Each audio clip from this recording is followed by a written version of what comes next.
people should know. Some people have said, well, these horse farms, they just don't think that there's anything wrong with horse manure, and that what's wrong with it? And there is it's not a serious danger, but you know, so much of the material is so heavily sawdust that sometimes you have to search for the manure clutch and not really sure if it's a sawdust pile or not. And I sometimes question in my own mind, is it doing any harm at all? That carbon is, you know, tying up all that nitrogen and nutrient. Maybe ultimately it will be released, but our official position is if it's gut manure and it's a manure pile, so you can't be splitting, you know, just deciding it's mostly sawdust, mostly manure, and making a judgment that way. But yeah, I think it's worked out pretty well. I've actually been surprised where other states have taken a very different approach. You know, it's more enforcement oriented, kind of a New Hampshire way. It's just to put us in a mediator situation, and there's no real hard enforcement. Some states have had, you know, done their own types of, like EPA has for very large animal feeding operations, a certain number of animals, 100 or more, or 200, you have to get a permit, and then you have to develop a nutrient management plan. New Hampshire hasn't elected to do that. I'm sorry, you had another question? At one point, I thought you had said that livestock wasn't regulated, but then you said that there's a state veterinarian. Yeah. Well, the movement of them into, if you bring, and this isn't my specialty, cattle or horses into the state, you have to get a health certificate with them. So there's a regulation. You have to notify the state vet if you're importing cattle or horses, and they have to have certain tests and inoculations done, but there's not a permit to have them. So like, say if you were breeding your own cattle, I don't think you have to do anything. No, but if you're bringing cattle in, because we have diseases, quarantines, some states have diseases that other states don't, and every state has a little different regulations on that. But there is no permit to have livestock. I think it's safe to say that. So then there's not monitoring of the slaughtering of animals? Well, that's different, and because slaughtering, of course, means you're processing meat. Red meat and pork is the slaughtering and the sale of meat is governed by USDA. And yet, Amy and I were talking about this earlier. With poultry, there's this different set of federal regulations. Small poultry operations are completely exempt, even for the processing and slaughtering and sale of chicken, if you're less than 1,000 birds. But above that, then you simply can't, you can raise the birds, but you can't slaughter them and offer them as food without being federally inspected. Or state, if the state had a meat inspection program. So back, and getting back to the backyard flocks, people can do that for their own use. They can even sell those chickens. They could sell them to stores. It's a gap, really, or an exemption in the federal meat inspection statutes for very small producers. In the state, some states, you know, fill in that gap and have their own regulations, but New Hampshire doesn't. We once had a meat inspection program in New Hampshire, and then probably 35 years ago, the state eliminated it when they realized and learned that the federal government would step in and take over. At that time, there were a number of slaughterhouses and meat processing facilities in the state, and that used to be staffed by our department's animal industries meat inspection program. And the legislature learned that if we didn't do it anymore, the feds would come in and do it, and that's what happened.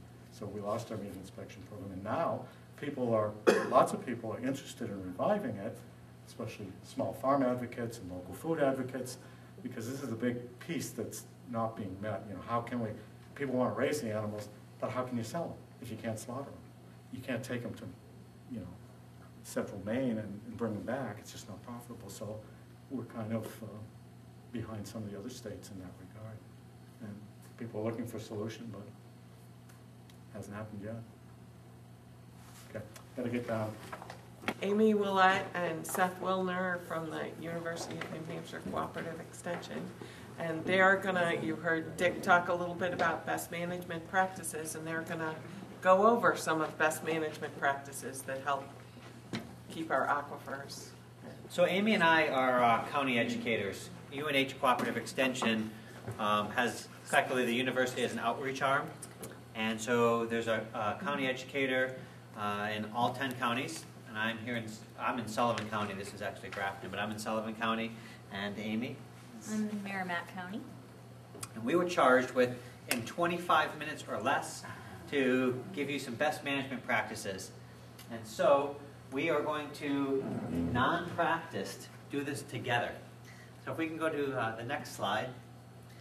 I'm going to take the first couple slides and pass off to Amy. If nothing else in 25 minutes, you can wrap your head around this representation of the water cycle and the landscape. Any land-applied manure, compost, fertilizer, pesticide, organic, inorganic, whatever you want to put on, is going to be transferred to a water source, surface water or groundwater, effectively by rain, carrying it across the surface water, or having it dissolved in the water and carried to the groundwater, and or wind. So our best management practices are all really going to be about controlling the flow of these materials, be them the materials themselves, or be it soil that carries these materials, or water that carries these materials into ponds, rivers, streams, lakes, other surface water, or have it dissolved into groundwater. Here's another representation of it. Forested uplands. And this shows a couple things. One thing that we'll point out, homeowners, we're finding, with their use of agricultural materials, often are a higher concern for pollution of ground and surface water than farmers are. It doesn't occur to them to think about best management practices.